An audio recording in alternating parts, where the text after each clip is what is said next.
Hello everyone, welcome back to my channel S K creation. आणि आज मी तुमच्यासाठी घेऊन आलेली आहे वाटाण्याची भाजी आणि पुऱ्या. सो आज ऑफिसमध्ये पॉट लंच होता माझ्या बहिणीच्या, तर त्यासाठी मी एक 8-10 जणांसाठी भाजी आणि पुऱ्या बनवणार आहे. तर तुम्ही ते पाहू शकता. मी एक मीडियम साईजचा जो आहे कांदा कट करून तव्यावरती भाजून घेते वाटण्यासाठी. कांदा लालसर व्यवस्थित भाजला की याच्यामध्ये मी खोबरं ॲड करणार आहे. तर खोबरं मी याच्यामध्ये एक अर्धा वाटी जी आहे नारळाची एक अर्धी वाटी याच्यामध्ये यूज करते, कारण नारळ मोठ्या साईजचा होता. सो मला जेवढं खोबरं पाहिजे होतं तेवढं खोबरं एका वाटीमधून मला व्यवस्थित भेटलं, त्यामुळे मी पूर्ण नारळ याच्यामध्ये यूज नाही केलेला आहे. बरीच जणं कांदा आणि टोमॅटोची पेस्टसुद्धा वापरतात ग्रेव्हीमध्ये, पण आम्ही कांदा टोमॅटोच्या ऐवजी खोबऱ्याची जी वाटण आहे ते आम्ही यूज करतो. आणि अशी उसळ जी आहे वाटाण्याची, ही सहसा आमच्या कोकणामध्ये बनवली जाते चतुर्थीच्या वेळी, जेव्हा लोक भजनासाठी येतात. तर इथे तुम्ही पाहू शकता अर्ध्या वाटीचं खोबरं जे आहे व्यवस्थितपणे म्हणजे पुरण्यासारखं आहे 8-10 जणांसाठी ग्रेव्हीसाठी. तर मी व्यवस्थित खोबरं वगैरे भाजून घेतलं आणि साईडला मी कढईमध्ये तेल देखील गरम करून घेतलेलं आहे. आणि याच्यामध्ये जसं मी नेहमी यूज करते जिरा, तर मी जिरा अगोदर टाकते.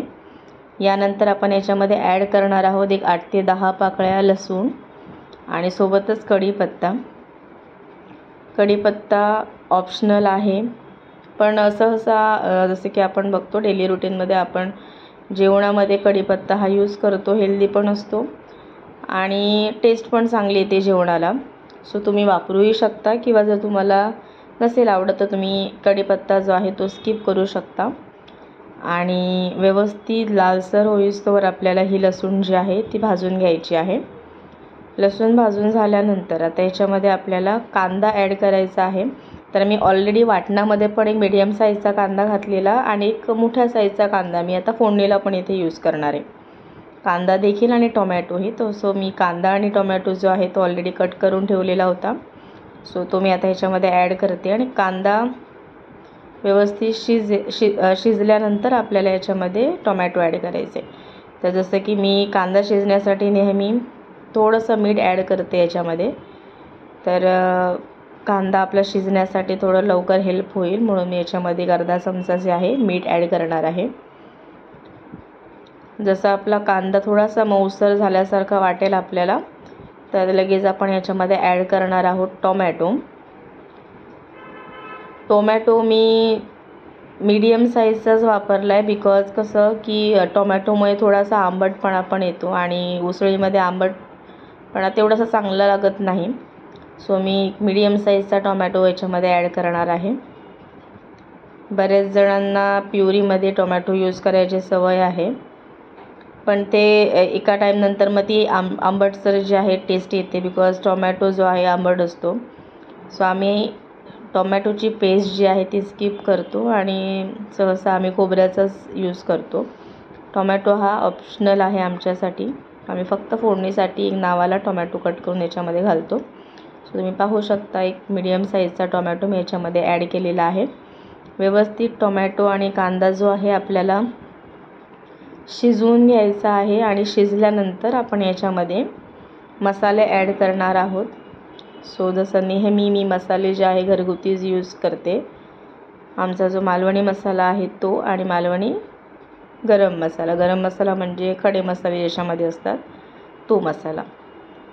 तर तिखट जे आहे तुम्ही तुमच्या चवीप्रमाणे करू शकता, कमी जास्त. भाजी थोड्या जास्त लोकांसाठी बनवायची होती, त्यामुळे मी याच्यामध्ये मसाला जो आहे थोडा जास्तच वापरला आहे. पण तुम्ही तुमच्या घरात किती जणांसाठी तुम्ही जेवण बनवणार आणि तुम्हाला किती स्पायसी खायला आवडतं त्याच्या हिशोबाने तुम्ही तुमचं मेजरमेंट ठरवू शकता. मी इथे तुम्हाला कोणत्याही गोष्टीमध्ये मेजरमेंट यासाठी सांगत नाही, कारण प्रत्येकाची बनवण्याची पद्धत वेगळी असते, रेसिपी वेगळी असते. आणि सगळ्यात महत्त्वाचं म्हणजे मी आतापर्यंत जेवण करताना कधी जसं मेजरमेंटने केलेलं नाही, अंदाजानेच आपण करतो.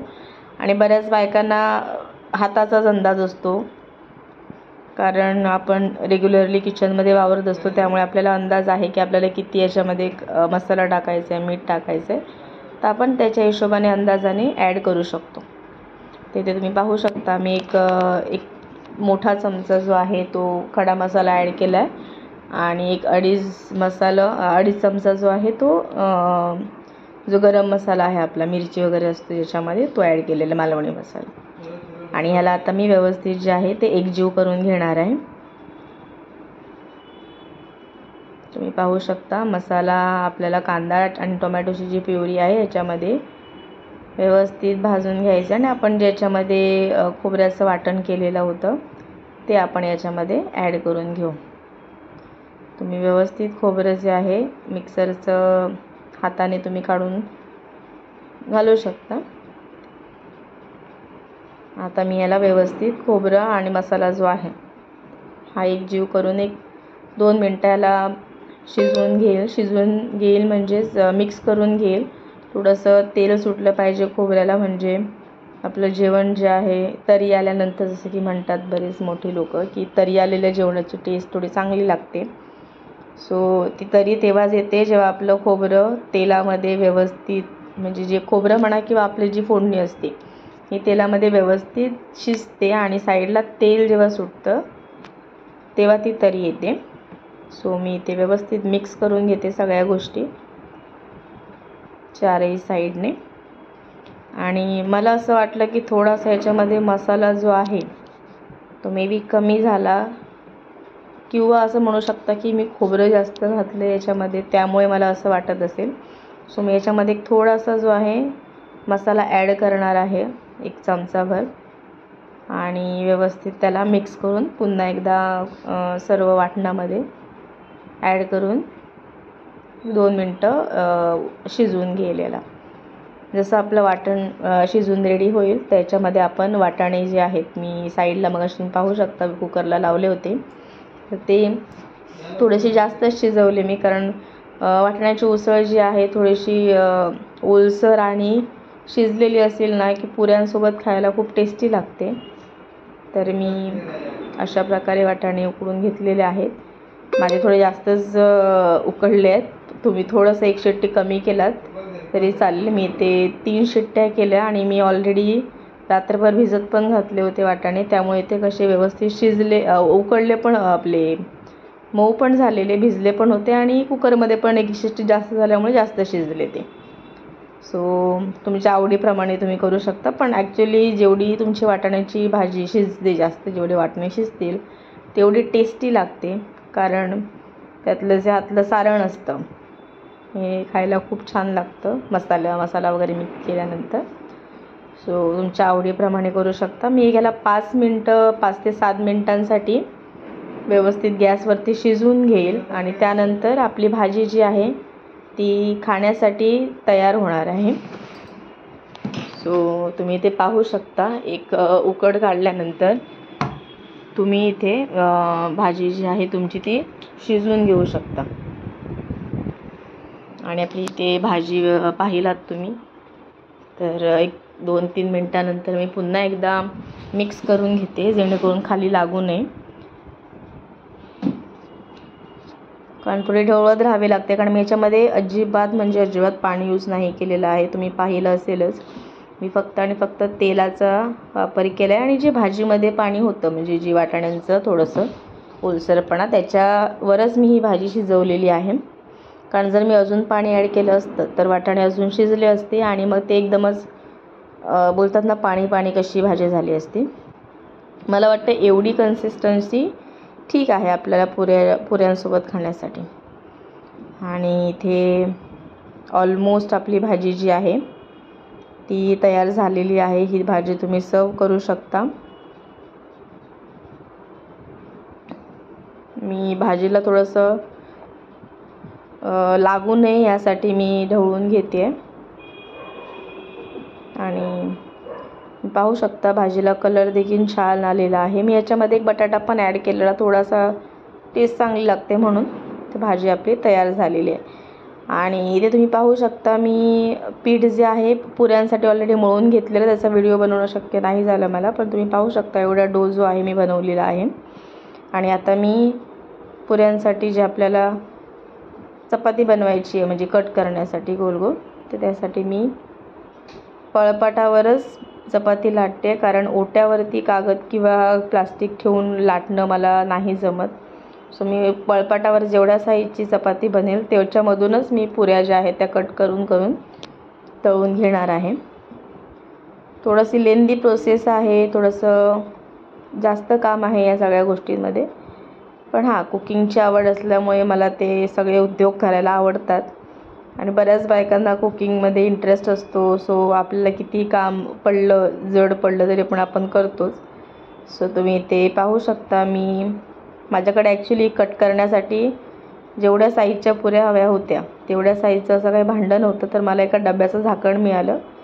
तर मी त्यानेच एवढ्या साईजचे पुऱ्या ज्या आहेत त्या कट करून घेतल्यात. आणि आता मी इकडे साईडला ऑलरेडी तेल गरम करत ठेवलंच होतं. तर तेल व्यवस्थित असं गरम झालेलं आहे. मोठ्या फ्लेमवरती मी गरम करून घेतलं अगोदर. आणि आता याच्यामध्ये मी एक करून पुऱ्या ज्या आहेत त्या तळून घेते. सो तुम्ही पाहू शकता, जेव्हा आपलं तेल व्यवस्थित गरम असतं त्यावेळी पुऱ्या ज्या आहेत आपल्या ह्या व्यवस्थित फुगतात.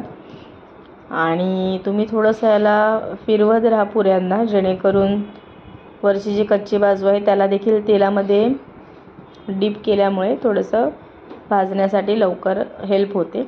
आणि आपण अशा प्रकारे पलटून घेणार आहोत पुऱ्या. आता एक 20 ते 30 सेकंद आपण एका साईडने परतून जरी घेतले, व्यवस्थित जर तेल गरम झालेलं असेल तर आपल्या पुऱ्या छान होतात, व्यवस्थित भाजल्या जातात, कच्च्या राहत नाही. तर मी अशा प्रकारे 4 पुऱ्या, कारण कढई छोटी आहे, जास्त मोठी पण नाही आहे, आणि जास्त पुऱ्या घातल्या तर मला ते परतायला व्यवस्थित होणार आणि पुऱ्या पण व्यवस्थित भाजणार नाहीत. सो त्यामुळे मी 4च्या हिशोबानेच पुऱ्या याच्यामध्ये ॲड केलेल्या आहेत. आणि तुम्ही पाहू शकता पुऱ्या अशा व्यवस्थित लालसर भाजलेल्या आहेत. जास्त मी जाड ठेवलेल्या नाही आहेत पुऱ्या, कारण मग त्या जाड पुऱ्या सपोज जर आपण संध्याकाळी खायचं म्हटलं तर थोडंसं जाड असल्यामुळे खाता कंटाळा येतो. तो जेवढी पातळ पाहिजे पुरी त्या हिशोबाने मी बनवलेली आहे.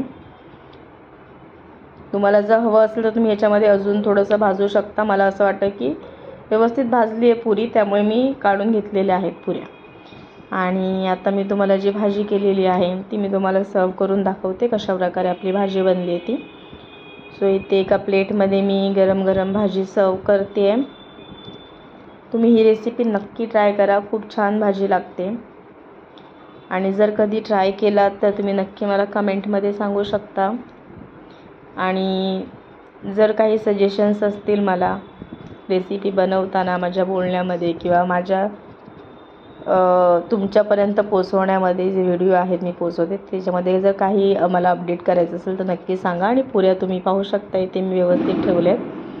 तुम्हाला जर माझे व्हिडिओ आवडत असेल तर नक्की तुम्ही लाईक, शेअर आणि सबस्क्राईब करा. आणि thank you so much for SK creation.